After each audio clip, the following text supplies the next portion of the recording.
गुरुर्ब्रह्मा गुरुर्विष्णु गुरुर्देवो महेश्वरा गुरुः साक्षात् परब्रह्म तस्मै श्री गुरवे नमः।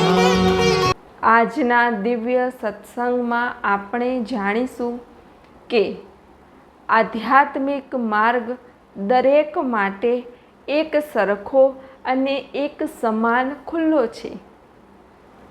તે સ્ત્રી હોય કે પુરુષ, બંને આધ્યાત્મિક માર્ગમાં પ્રગતિ કરી શકે છે, પરમાત્માની અનુભૂતિ કરી શકે છે અને પરમ તત્વ સુધી પહોંચી શકે છે। બહારની દૃષ્ટિથી જો તમે જોશો ને તો તમને સ્ત્રી પુરુષ બંને અલગ અલગ દેખાશે, પણ જો આત્મીય દ્રષ્ટિથી જોશો તો બંનેની અંદર રહેલું આત્મતત્વ તો એક જ છે અને જ્યારે આત્મા એક હોય તો દરેક આત્મા પરમાત્મા સુધી પહોંચી જ શકે છે। ભલે શરીર અલગ અલગ હોય, કોઈને સ્ત્રીનું શરીર મળ્યું હોય, કોઈને પુરુષનું શરીર મળ્યું હોય, શરીર ગમે તે મળ્યું હોય, પણ તે આત્મા પરમાત્મા સુધી પહોંચી શકે છે, પરમાત્માની અનુભૂતિ કરી જ શકે છે। અને આધ્યાત્મિક માર્ગમાં જ્યારે મનુષ્ય આવે છે ત્યારે તમે સાંભળ્યું હશે કુંડલીની શક્તિ। કુંડલીની શક્તિ એ આદ્ય શક્તિ છે અને એ પણ સ્ત્રી શક્તિ છે। જ્યારે તમે સ્ત્રી પ્રત્યે ઉચ્ચ ભાવ રાખો છો, ઊંચો ભાવ રાખો છો ને, ત્યારે તમારી અંદર રહેલી કુંડલીની શક્તિ જે પોતે સ્ત્રી શક્તિ છે તે જાગૃત થાય છે। પણ પહેલાંના સમયમાં એવી વિચારધારા હતી કે નારી તો નરકનો દ્વાર કહેવાય, નારી આધ્યાત્મિક માર્ગમાં પ્રગતિ ન કરી શકે, નારી મંત્ર ન બોલી શકે, નારી આગળ ન વધી શકે, આવી બધી વિચારધારાઓ હતી। અને આ વિચારધારાઓની વચ્ચે એક બાળકનો જન્મ થયો। ધીરે ધીરે એ બાળક મોટો થયો, સ્કૂલમાં ગયો, પછી એ બાળકને અંદરથી એવું થતું હતું કે મારે પરમાત્માની અનુભૂતિ કરવી છે, પરમાત્માનો સાક્ષાત્કાર કરવો છે, મારે પોતાની ઓળખાણ કરવી છે, આત્મ અનુભૂતિ કરવી છે, આવી લગની એને લાગેલી જ હતી। એટલામાં તે ઘરની બહાર બેઠો હતો ત્યારે કોઈ પંડિત ત્યાંથી પસાર થયો અને પંડિત એક વ્યક્તિ સાથે વાર્તાલાપ કરી રહ્યો હતો કે જો આધ્યાત્મિક માર્ગમાં આગળ વધવું હોય, જો પરાકાષ્ઠાએ પહોંચવું હોય ને તો આ સંસારમાં તો રહેવાય જ નહીં, નારીની વચ્ચે તો બિલકુલ ન રહેવાય, નારી નરકનો દ્વાર છે। જો પહોંચવું હોય તો જ્યાં નારી ના હોય ત્યાં જતા રહો, ત્યાં જે જાય ને એ પહોંચી જાય। હવે આના મગજમાં તો એ બેસી ગયું કે આજુબાજુમાં નારી હશે તો મને અવરોધ થશે, મારી પ્રગતિ થશે નહીં। એટલે રાતોરાત આને તો વિચાર કરી લીધો। ત્યારે લગભગ એની ઉંમર 16 વર્ષની હતી કે મારે ઘર છોડીને ક્યાંક દૂર જંગલમાં જતું રહેવું છે। એટલે આ યુવાન તો 16 વર્ષ એટલે યુવાન જ, ઘર છોડીને અડધી રાત્રે 3 વાગે નીકળી પડ્યો અને દૂર દૂર ચાલતો ચાલતો જવા લાગ્યો। હવે 1 દિવસ 2 દિવસ થતાં થતાં 1 મહિનો થયો અને ચાલતા ચાલતા તે એટલા ઘોર જંગલમાં પહોંચી ગયો કે ત્યાં નારી તો શું, કોઈ મનુષ્ય જોવા ન મળે એવા સ્થાને તે પહોંચી ગયો. એવા સ્થાને પહોંચતા પહેલાં તો તે શાંતિથી બેઠો. હવે જ્યારે આજુબાજુમાં કોઈ પણ મનુષ્ય ન હોય, પશુ પંખી ન હોય, કશું જ ન હોય, ત્યારે તમે પ્રકૃતિના સાનિધ્યમાં હોવ છો. અને આ પ્રકૃતિના સાનિધ્યમાં, પાંચ તત્વોના સાનિધ્યમાં તમારા જે વિચારો હોય એ વિચારો રહેતા નથી. તમે નિર્વિચાર થઈ જાઓ છો. તે વિચારો આવે જ નહીં તમને, કેમ કે વિચારો કરવા માટે સામે કંઈ છે જ નહીં. કંઈ હોય તો વિચારો આવે, કંઈ હોય જ નહીં તો શું વિચારો આવે. એટલે આ યુવાનને પણ કંઈ વિચાર નહીં, એક નિર્વિચાર સ્થિતિ એને પ્રાપ્ત થઈ ગઈ. ધીરે ધીરે ધીરે ધીરે તે આંખો બંધ કરીને બેસવા લાગ્યો. એટલે ધીરે ધીરે તેના એક પછી એક ચક્રો જાગૃત થવા લાગ્યા. પૂર્વની કમાણી હતી, પૂર્વમાં ગુરુ સાનિધ્ય મળેલું હતું, એટલે પાછી યાત્રા ત્યાંથી ને ત્યાંથી ચાલુ થઈ ગઈ. આધ્યાત્મિક માર્ગમાં એવું છે, આ જન્મમાં તમે ડૉક્ટર બન્યા તો આગળના જન્મમાં એ ડૉક્ટરનું ભણેલું તમને યાદ નહીં રહે. આ જન્મમાં તમે એન્જિનિયર બન્યા તો આવતા જન્મમાં એન્જિનિયરિંગનું ભણેલું તમને યાદ નહીં રહે. આ જન્મમાં તમે વકીલ બન્યા તો વકીલનું ભણેલું આવતા જન્મમાં તમને યાદ નહીં રહે. પણ જો આ જન્મમાં તમે આધ્યાત્મિક માર્ગમાં હતા, જ્ઞાન માર્ગમાં હતા, ભક્તિ માર્ગમાં હતા, તમે જ્ઞાન પ્રાપ્ત કર્યું, આત્મજ્ઞાન પ્રાપ્ત કર્યું, આત્મ અનુભૂતિ પ્રાપ્ત કરી, ગુરુ કાર્ય કર્યું, ભીતરનું જ્ઞાન પ્રાપ્ત કર્યું ને, તે બધું તમારી અંદર રહેશે. અને ફરી થોડું બાકી રહી ગયું તો એના માટે આગળનો જન્મ થશે, અને એ જન્મમાં પાછળનું બધું તમને યાદ હશે જ. બધું યાદ હશે, તમને બધી ખબર હશે. એ ભૂસાતું નથી, એ જતું નથી, એ કોઈ છીનવી શકતું નથી. ખર્ચે ન ખૂટે, ચોર ન લૂટે, દિન દિન બઢત સવાયો, પાયો જી મેને રામ રતન ધન પાયો. તો આ આત્મધન એવું છે. એટલે તમે જોયું ને કે અમુક બાળકો નાનપણથી જ સરસ ભજનો ગાય, સત્સંગ કરે, નાનપણથી જ માળા લઈને બેસે, માળા કરે, ભગવાનનું નામ લે, એમને ધ્યાન લાગી જાય, તરત બધું ઉતરી જાય. તો આ બધું શું છે? કેમ કે પૂર્વમાં આ માર્ગે જ હતા, થોડું બાકી રહી ગયું, ફરી જન્મ લીધો તો પાછું એનું એ ત્યાંથી ને ત્યાંથી ચાલુ થઈ ગયું. કેમ કે એ ભક્તિ માર્ગે છે, ભગવાનના માર્ગે જાય છે, ઈશ્વરના માર્ગે જાય છે. એટલે જ્યાંથી અટક્યા 80% સુધી પહોંચી ગયા તો 20% બાકી, ફરી જન્મ મળ્યો, પહોંચી ગયા 90%, 10% બાકી, ફરી જન્મ મળ્યો, 100% પહોંચી ગયા મોક્ષે. તો સર્વશ્રેષ્ઠ જ્ઞાન તો આધ્યાત્મિક જ્ઞાન છે, આત્મજ્ઞાન છે, જે ભૂસાતું નથી, જે ક્યાંય જતું નથી. તો આ જ્ઞાન પ્રાપ્ત કરો. ભીતરનું જ્ઞાન અલૌકિક જ્ઞાન છે. આ જ્ઞાન પ્રાપ્ત કરશો એટલે વિશ્વ બ્રહ્માંડનું સર્વસ્વ જ્ઞાન તમને ઘરે બેઠા જ પ્રાપ્ત થઈ જશે. તમારે કંઈ વાંચવાની જરૂર નહીં, મોબાઈલમાં જોવાની જરૂર નહીં, કશું જ જરૂર નહીં. બધું તમને અહીંયા બેઠા બેઠા અંતરમાંથી જ પ્રાપ્ત થઈ જશે. તમે વિચારશો કે અહીંયા શું ચાલી રહ્યું છે, દેખાશે. આ શું કરે છે, દેખાશે. આનું શું બધું દેખાશે તમને. દરેક મનુષ્યનું મન, એના ભાવ, એના વિચાર, એનું અંતઃકરણ, એની ઇન્દ્રિયો બધી જ તમને ખબર પડશે. એ ક્યાં છે, કેટલામાં છે, કેટલો સાચો, કેટલો જૂઠો, કેટલો પાણીમાં, કેટલો બહાર, બધું ખબર પડશે તમને, જો તમને આ ભીતરનું જ્ઞાન પ્રાપ્ત થશે તો આ બેલેન્સ જતું નથી. બેંક બેલેન્સ અહીંયા મૂકીને જ જવાનું છે, પણ આ આધ્યાત્મિક બેલેન્સ તો સાથે જ આવશે. એ તો લઈને જ જવું પડશે. તો એમ આ યુવાનને પણ પૂર્વનું બેલેન્સ હતું, એટલે ધ્યાન લાગવા લાગ્યું, સાધનામાં એ આગળ વધવા લાગ્યો.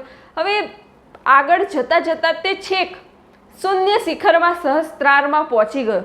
હવે ત્યાં પહોંચતા એને દેખાયું કે આત્મતત્વ એક છે, પરમ તત્વ એક છે. દરેકની અંદર એક જ આત્મતત્વ અને પરમ તત્વ રહેલું છે. અને એ આત્મ સાક્ષાત્કાર થતાં તેનો જે નર અને નારીનો ભેદ હતો એ તૂટી ગયો. કે નારી આમ છે, નારી હોય આજુબાજુ તો પ્રગતિ ન થાય, નારી નરકનો દ્વાર છે, આમ છે તે, આ બધું સાંભળેલું તો ને બધું એનું તૂટી ગયું. એને ખબર પડી ગઈ કે નરમાં અને નારીમાં એક જ આત્મતત્વ છે, એક જ પરમ તત્વ છે. બરાબર, બંને આધ્યાત્મિક માર્ગમાં પ્રગતિ કરી જ શકે છે અને નારી ક્યાંય અવરોધ ઊભી કરતી જ નથી. અવરોધ ઊભું કરે છે તમારું મન. સૌથી મોટું કોણ? મન. એ જ અવરોધ ઊભો કરે છે. જો મન મક્કમ હોય, મન સ્થિર હોય, મન અંતર્મુખી હોય તો કોઈ અવરોધ ઊભું કરતું નથી. સાધના કાળમાં તમે બધાની વચ્ચે રહીને પણ પરાકાષ્ઠાએ પહોંચી શકો છો. આને આવું જ્ઞાન પ્રાપ્ત થઈ ગયું. અને એ સમયમાં એવી વિચારધારાઓ હતી કે સ્ત્રી આધ્યાત્મિક માર્ગમાં આગળ ન વધી શકે, એ મંત્ર ન બોલી શકે, નારી આ માર્ગે પરાકાષ્ઠાએ ન પહોંચી શકે. એટલે આ વિચારો દૂર કરવા માટે એને વિચાર કર્યો કે હું પાછો સમાજમાં જઈશ. હવે એને તો એકદમ ચોખ્ખું થઈ ગયું કે કોઈ અવરોધ કરે એવું છે નહીં. બંનેના રૂપ અલગ છે, કાર્યો અલગ છે, પણ અંતરમાં તો એક જ આત્મતત્વ છે. અને એને જોયું કે હકીકતમાં આધ્યાત્મિક માર્ગમાં ઝડપથી અને જલ્દી સમર્પિત થઈ શકે તો એ સ્ત્રી છે. કેમ કે સ્ત્રીમાં સમર્પણનો ભાવ છે, નમવાનો ભાવ છે, નિર્મળતા છે, મમતા છે, ભાવના છે, લાગણી છે, ભાવ પક્ષ મજબૂત છે, શ્રદ્ધા છે, વિશ્વાસ છે, અહંકાર નથી. માટે સ્ત્રી જલ્દીથી આધ્યાત્મિક માર્ગમાં પરાકાષ્ઠાએ પહોંચી શકે છે. બહુ સરળ છે એના માટે. ભગવાનના થવું એ નારી માટે ખૂબ સરળ છે. ભગવાનમાં ભળી જવું ખૂબ સરળ છે. જ્યારે પુરુષ માટે બહુ અઘરું છે.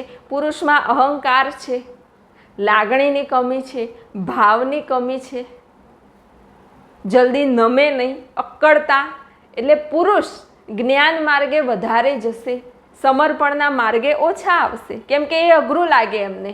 જ્ઞાન માર્ગ થોડો સહેલો લાગે કે હા એમાં જઈ શકીએ, પણ નમવાનું એ પુરુષ માટે અઘરું પડી જાય. એટલે એ પહોંચતા પહોંચતા બહુ વાર કરી દે, પણ જો નારીને આ માર્ગમાં પ્રોત્સાહિત કરવામાં આવે, આગળ લઈ જવામાં આવે તો તે ખૂબ જલ્દીથી પહોંચી જાય. અને જ્યારે પુરુષ પણ પરાકાષ્ઠાએ પહોંચે ને ત્યારે એની અંદર પણ સ્ત્રી તત્વના જ ગુણો આવે છે. પ્રેમ, ભાવ, લાગણી, હેત, નિર્મળતા, કોમળતા, દયાળુતા, સમર્પણ, શાંતિ, ધીરજ, એ ગુણો જ્યારે પુરુષની અંદર સ્ત્રી તત્વના ગુણો પ્રગટી જાય ને ત્યારે એ ગુરુ બને છે, ત્યારે એ સદગુરુ બને છે. તો આ જે ગુણો છે એ આત્માના ગુણો છે અને આત્માના સૌથી વધારે ગુણો નારીમાં છે. હે નારી, તું નારાયણી. પુરુષમાં પણ છે પણ સૌથી વધારે નારીમાં છે. હવે એને ખબર પડી ગઈ કે જો નારી શક્તિને જગાડવામાં આવે, જો નારીને આગળ લઈ જવામાં આવે તો તે ખૂબ જલ્દીથી પરાકાષ્ઠાએ પહોંચશે, ગુરુ કાર્ય કરશે અને ગુરુ શક્તિઓનો પ્રકાશ કરશે. એટલે એ જંગલમાંથી નીકળ્યા ફરી પાછા સમાજમાં આવવા માટે ચાલતા ચાલતા ચાલતા નીકળ્યા. રસ્તામાં જે ગામ આવે એ ગામમાં સત્સંગ કરે, ધ્યાન કરે, સમજાવે કે જુઓ બંને સમાન છે. તમારી દ્રષ્ટિ તમે શુદ્ધ અને પવિત્ર રાખો. પતિ પત્ની હોય તો બંનેને કહી દે, પત્નીને કહી દે કે તારે એવા ભાવ રાખવાના કે મારો પતિ પરમેશ્વર મારા સ્વામી છે, એની અંદર ઈશ્વરનો વાસ છે, એવો ભાવ રાખવાનો. પતિને કીધું કે તારે તારી પત્નીને કોઈ મામૂલી નહીં સમજવાની કે ઘરનું કામ કરે છે ને રહે છે ને કપડાં ધોવે છે ને વાસણ ઘસે છે, એવું નહીં. સવારમાં જમવાનું આપે, માં અન્નપૂર્ણા, જ્ઞાન આપે, માં સરસ્વતી ધન આપે, લક્ષ્મીજી ક્રોધ કરે, સમજી લેજો. તો એનામાં એ બધા રૂપના દર્શન કરવાના, આદ્ય શક્તિના એનામાં તું દર્શન કર. અને જો તું એ દર્શન કરવામાં, એ જોવામાં સફળ થઈ જઈશ તો તારી કુંડલીની શક્તિ, જે સ્ત્રી શક્તિ છે, એ પ્રસન્ન થશે અને ખૂબ સરળતાથી જાગૃત થશે અને તું પરાકાષ્ઠાએ પહોંચી જઈશ. દરેકને તે આવું જ્ઞાન આપે, આવું સમજાવે કે તમે સંસારમાં છો, ગ્રહસ્થ ધર્મમાં છો, તો આ રીતે રહેશો તો જલ્દી નીકળી જશો. જે સંન્યાસી છે, સાધુ છે, એના માટે બરાબર છે કે તે ધ્યાન કરે, ભજન કરે, સાધના કરે, પરમાત્મા પ્રત્યે શુદ્ધ ભાવ, સમર્પણ ભાવ રાખે અને ધીરે ધીરે વૃત્તિ અંતર્મુખી કરીને પરમ તત્વમાં લીન થઈ જાય. એના માટે કોઈ પ્રશ્ન નથી. પણ જે હાલમાં સંસારમાં જીવી રહેલા મનુષ્યો છે એના માટે તો એ તો બધાને આવું અલૌકિક જ્ઞાન શીખવાડતા એક ગામમાં આવ્યા. એટલે એક યુવાનના નવા લગ્ન થયા હતા. એટલે એ યુવાનને ખબર પડી કે એક મહાપુરુષ આવ્યા છે.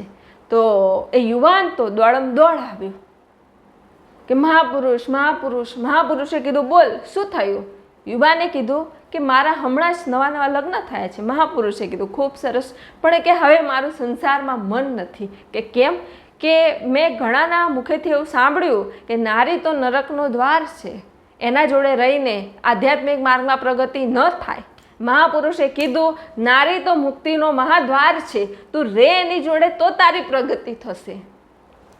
પેલાએ કીધું, આવું કેવું? કે આવું તો કદી મેં સાંભળ્યું જ નહોતું. મહાપુરુષે કીધું કે હવે જ્યાં પગ માંડ્યો છે ત્યાંથી પાછું તો ખસાય નહીં. જ્યાં છું ત્યાં કેવી રીતે રહેવાનું એ હું તને શીખવાડી દઉં. એવી રીતે રહે તો તને મુક્તિનો મહાદ્વાર મળશે. તો યુવાને કીધું, કેવી રીતે? કે તારી પત્ની?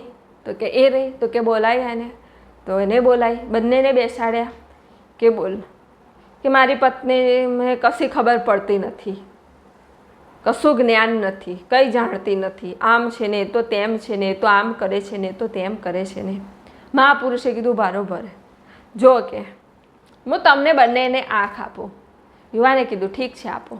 પત્નીને કીધું કે તારે એવો ભાવ રાખવાનો કે મારા પતિ, મારા પરમેશ્વર, મારા સ્વામીનાથ છે, પ્રાણ પ્યારા મારા પતિ પરમેશ્વર છે, એમાં ઈશ્વર રહેલા છે, એમને હું દરેક આજ્ઞાનું પાલન કરીશ અને પતિવ્રતા ધર્મ ઉપાડીશ. તો આવું સંકલ્પ લઈ લે. પત્નીએ લઈ લીધો તરત કે હા બરાબર છે. પછી એના પતિને કીધું કે તું પણ એવો ભાવ રાખ કે મારી પત્ની પરમેશ્વરી છે, આદ્ય શક્તિ છે, અન્નપૂર્ણા છે, મહાલક્ષ્મી છે, મહાસરસ્વતી છે, દિવ્ય શક્તિ છે, એનામાં સર્વ શક્તિઓ પ્રગટ છે, એ સર્વશક્તિમાન છે. એ છે તો મારા ઘરમાં કદી અનાજ ખૂટશે નહીં, એ ભંડાર ભરી દેવાવાળી છે, એવા વિચાર કર. તો એના સ્વામી તેવા વિચાર કર્યા.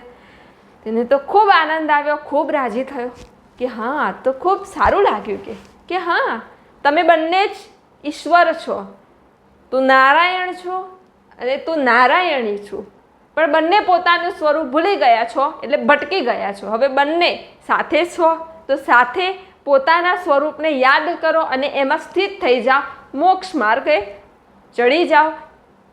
તરત મુક્તિનો મહાદ્વાર ખુલી જશે અને મોક્ષ પદને તમે પ્રાપ્ત કરી લેશો. તો આ બંનેને તો ખરેખર મનમાં ઠસી ગયું કે વાત સાચી છે. હવે આ પત્ની તો રોજ સવારે ઉઠે, મારા પ્રાણ પ્યારા પતિ પરમેશ્વર માં જ ઈશ્વર છે, એમની દરેક આજ્ઞાનું હું પાલન કરીશ બસ. અને પેલો સવારમાં ઉઠે, જમવા ભોજન આપે, હે માં, અન્નપૂર્ણાનો અવતાર છું તું, સરસ્વતીનો અવતાર છું તું, લક્ષ્મીજીનો અવતાર છું તું. જે સ્ત્રી જે કાર્ય કરે ને એમાં એના રૂપ જોવે અને એને પ્રણામ કરે, પ્રેમ કરે, વાલ કરે, પ્રણામ કરે અને બંને શાંતિથી આનંદથી રહે. હવે તમે જેવું બોલો ને એવું થાય. શબ્દમાં એટલી તાકાત છે. કોઈ બહુ હોશિયાર હોય ને, તમે એને રોજ એમ કહો ને કે તું ઠોઠ છું, તું ઠોઠ છું, તું ડબ્બો છું, તું ડબ્બો છું, તો એ 100% લાવતો હોય ને તો એ 50 જ લાવે કેમ કે એના શબ્દોની અસર થઈ એના માઇન્ડ ઉપર કે તું ઠોઠ છું, ડબ્બો છું, નથી આવડતું, ઠોઠ છું, ડબ્બો છું, નથી આવડતું. તો એ 50% જ લાવશે. અને કોઈ 50% લાવતું હોય ને એને તમે એમ કહેજો બહુ હોશિયાર હો તું, આ વખત જોજે તું 95% પાસ થઈશ, બધું આવડે હો તને, કશામાં તો પાછો ન પડે. તો એ હકીકતમાં 95% લાવી દેશે. તો એવી રીતે જો તમે સામે શુદ્ધ પવિત્ર ભાવ રાખશો ને તો આપમેળે ઓતપ્રોત એકબીજાની શક્તિઓ જાગૃત થશે અને બંને પરાકાષ્ઠાએ પહોંચી જશે. તો આવા ભાવ રાખવાથી પત્નીની કુંડલીની શક્તિ જાગૃત થઈ, તેને અનુભૂતિઓ થવા લાગી, ધ્યાન માર્ગમાં તે આગળ વધવા લાગી, પરાકાષ્ઠાએ પહોંચી, એનો સ્વામી પણ પરાકાષ્ઠાએ પહોંચ્યો, બંને સહસ્ત્રારમાં પહોંચી ગયા, બંને શૂન્ય શિખરમાં પહોંચી ગયા અને બંનેને 7 દિવસની અખંડ સમાધિ લાગી ગઈ. અને અખંડ સમાધિ લાગ્યા બાદ બંને જ્યારે ઊભા થયા ત્યારે ઓહો, આત્મ સાક્ષાત્કાર, આત્મ અનુભૂતિ પ્રાપ્ત થઈ. બંનેને પોતાના સ્વરૂપની ઓળખાણ થઈ કે ઓહો, હું શુદ્ધાત્મા, પવિત્ર આત્મા, દિવ્યાત્મા, પુણ્યાત્મા છું, ચૈતન્ય સ્વરૂપ છું, બ્રહ્મ સ્વરૂપ છું, શિવ સ્વરૂપ છું. બંનેને ખબર પડી ગઈ, બંને ખુશ આનંદિત થઈ ગયા, બંને શરીર ભાવ ભૂલી આત્મભાવમાં તરબોળ થઈ ગયા, નાચવા લાગ્યા, કૂદવા લાગ્યા, રાજી રાજી થઈ ગયા કે ઓહો. અને આ જ્ઞાન પ્રાપ્ત થતાં બંનેની અંદર બ્રહ્મ જ્ઞાન પ્રગટ થયું, આત્મજ્ઞાન પ્રગટ થયું. બંને સત્સંગ કરવા લાગ્યા, જ્ઞાન પીરસવા લાગ્યા. અને આ શિવ શક્તિના દરબારમાં કરોડો મનુષ્યો આવવા લાગ્યા, એમનો સત્સંગ સાંભળવા લાગ્યા અને દરેકનો ઉદ્ધાર થવા લાગ્યો. પછી બંને શિવ શક્તિને થયું કે હવે સદગુરુના દર્શનાર્થે જઈએ. બંને ગયા સદગુરુના દર્શનાર્થે, સદગુરુને વાત કરી કે આ રીતે તમે કીધું એ પ્રમાણે અમે ભાવ રાખ્યો, તો અમે આ રીતે આજે પરાકાષ્ઠાએ પહોંચી ગયા. મહાપુરુષ ખૂબ રાજી થયા કે હું ખૂબ ખુશ થયો, ખૂબ રાજી થયો કે આજનો મનુષ્ય સંસારમાં રહીને પણ જો શુદ્ધ અને પવિત્ર ભાવ રાખે, શુદ્ધ આચરણ રાખે, નિયમ રાખે તો તે પરાકાષ્ઠાએ અવશ્ય પહોંચી જાય છે. કોઈને તે આધ્યાત્મિક માર્ગનો અવરોધ ન ગણે, પણ દરેક આધ્યાત્મિક માર્ગમાં સહાયક જ છે એવું માનીને પોતાની દ્રષ્ટિ તો જો તે બદલે તો તે ગમે ત્યાં હોય તોય પરાકાષ્ઠાએ પહોંચી જાય છે. મહાપુરુષ ખૂબ રાજી થયા, ખૂબ પ્રસન્ન થયા આ જાણીને કે આજે નારી પણ આ માર્ગે આગળ વધી અને પહોંચી. હવે એક નારી પહોંચી તો તે 1000 ને, લાખ ને, કરોડને પણ પહોંચાડશે. હવે આ શિવ શક્તિ બંને સત્સંગ કરે છે, બધાને સમજાવે છે કે આ રીતે તમે જીવન જીવો, આ રીતે કરો, આવી ભાવના રાખો, આવો હેત રાખો, આવો પ્રેમ રાખો, તો તમે બંને પરાકાષ્ઠાએ પહોંચી જશો. બરાબર. અને એમ કરતાં કરતાં બંને શિવ શક્તિ નું જીવન પૂર્ણ થવા આવ્યું. બંને સાથે સમાધિ લીધી અને બ્રહ્મલોકમાં સિધાવ્યા. તો કહેવાનો તાત્પર્ય એ છે કે આધ્યાત્મિક માર્ગમાં જો તમારી દ્રષ્ટિ શુદ્ધ, તમારા શબ્દ શુદ્ધ, તમારા કર્ણ શુદ્ધ, તમારી નાસિકા શુદ્ધ, તમારા વિચાર શુદ્ધ, તમારા કર્મ શુદ્ધ, તમારું મન શુદ્ધ, તમારું ચિત્ત શુદ્ધ, તો તમે ગમે ત્યાં હોય કાદવમાંય કમળ ખીલે છે. તો તમે આધ્યાત્મિક માર્ગમાં પ્રગતિ કરી જ લો છો. એમાં કોઈ અવરોધ કરતું નથી. બરાબર. તો સદગુરુ સાનિધ્યમાં પણ જ્યારે આપણે જઈએ તો આપણામાં કોઈ શક્તિ હોતી નથી, કોઈ આપણને ખબર હોતી નથી, પણ સદગુરુ આપણને એવા ભાવથી, એવા દિવ્ય શબ્દોથી આપણને સત્સંગ પીરસે છે. સદગુરુ કહે છે કે તું દિવ્ય શક્તિ છું, અલૌકિક શક્તિ છું, ચિત્તી શક્તિ છું, તારામાં બધી શક્તિ છે. એમ કહેતા એ શક્તિઓ ધીરે ધીરે જાગૃત થઈ જાય છે અને આપણે પરાકાષ્ઠાએ પહોંચી જઈએ છીએ. તો શબ્દોનું બહુ મોટું મહત્ત્વ છે. તો વાણી હંમેશા શુદ્ધ રાખવી, ચોખ્ખી રાખવી જોઈએ. જેટલું તમે સાચું બોલશો એટલો જ તમારી વાણીનો પ્રભાવ પડશે. આજકાલ તો જૂઠું બોલવું એ તો સામાન્ય થઈ ગયું. કેટલું જૂઠું તો ડગલે ને પગલે જૂઠું બોલાય છે. બહુ સામાન્ય થઈ ગયું તો કોઈના મન ઉપર અસરે નહીં થતી કે અમે જૂઠું બોલીએ છીએ. તમે એક નિયમ લઈ લો કે આજે હું જૂઠું નહીં બોલું. જોજો કેટલો અઘરો લાગશે તમને. એટલું તો પાડો કે આજના દિવસમાં હું જૂઠું નહીં બોલું. સવારથી ઉઠો ત્યારના કેટલું જૂઠું બોલો છો તમે જરા વિચારો. મોબાઈલમાં તો જૂઠે જ જૂઠું. અહીંયા હોય ને કે ત્યાં છું, ત્યાં હોય કે અહીંયા છું, આમ હોય કે અહીંયા છું, ત્યાં હોય કે અહીંયા છું, નકરું જૂઠું. એક દિવસ નિયમ લઈ લો તો નારી શક્તિ એ અલૌકિક શક્તિ છે, દિવ્ય શક્તિ છે, જગતજનની છે. એની અંદર આદ્ય શક્તિ રહેલી છે, સર્વ શક્તિ રહેલી છે. તમે જુઓ કે નાના બાળકો રમતા હોય ને એમાં 4 બાળક હોય અને એક બાળકી હોય ને અને 5ની વચ્ચે જ્યારે કોઈ એક નાનું એવું બાળક રોતું હોય ને તો પેલા 4 બાળકો તો રમશે જ, એ કંઈ જોશે નહીં. પણ પેલી નાની છોકરી હશે ને દોડમ દોડ જશે એને ચૂપ કરશે કે ચૂપ થઈ જા, ચૂપ થઈ જા, ચૂપ થઈ જા, તરત કહેશે. કેમ કે જન્મજાત એનામાં માનો સ્વભાવ, માનો પ્રેમ, માની કરુણા હોય જ છે, વાત્સલ્ય હોય જ છે. અને નારીના જે ગુણ છે એ તો ખૂબ અલૌકિક અને દિવ્ય છે. નારી જો પોતાના સ્વરૂપને ઓળખે, જાણે, અનુભવે, પોતાના ગુણ ગ્રહણ કરી લે, સ્વીકારી લે અને જો તે આધ્યાત્મિક માર્ગમાં પ્રયાણ કરે ને તો તે ખૂબ ઝડપથી, ખૂબ જલ્દીથી પરાકાષ્ઠાએ પહોંચી જાય છે અને પરમ તત્વની અનુભૂતિએ પ્રાપ્ત કરી લે છે. તો નારી તો મુક્તિનો મહાદ્વાર છે. નારી પ્રત્યે શુદ્ધ, પવિત્ર અને દિવ્ય દૃષ્ટિ રાખવાથી તમારી અંદર રહેલી કુંડલીની શક્તિ જે પોતે સ્ત્રી શક્તિ છે તે જાગૃત થાય છે, તે ઉઠે છે અને તમારી પણ આધ્યાત્મિક પ્રગતિ થાય છે. એટલે જ તો આપણે ત્યાં નવરાત્રિનું કેટલું મહત્ત્વ છે. ફક્ત પૂજા કરવાથી કંઈ નહીં થાય, ફક્ત આરતી કરવાથી કંઈ નહીં થાય, ફક્ત 9 દિવસ આરાધના કરવાથી એ કંઈ નહીં મળે. તમારો સતત નારી પ્રત્યે એવો દિવ્ય, અલૌકિક, શુદ્ધ, પવિત્ર ભાવ જ્યારે તમારા હૈયામાં પ્રગટ થશે ને ત્યારે તમારી આધ્યાત્મિક પ્રગતિ અવશ્ય થશે. સતત તમારા ઘરથી જ શરૂઆત કરો. નાની દીકરી હોય, પત્ની હોય, મા હોય, દરેકમાં એ સ્વરૂપ જોવાનો પ્રયત્ન કરો.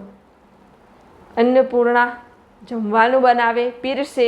અન્નપૂર્ણા જ્ઞાન આપે, સાચો માર્ગ બતાવે, સાચી દિશા બતાવે.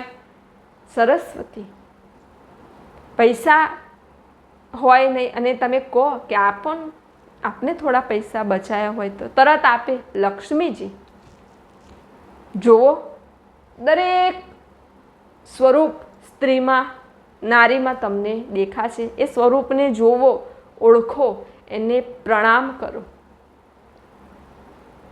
તો તમારી પ્રગતિ અવશ્ય થશે.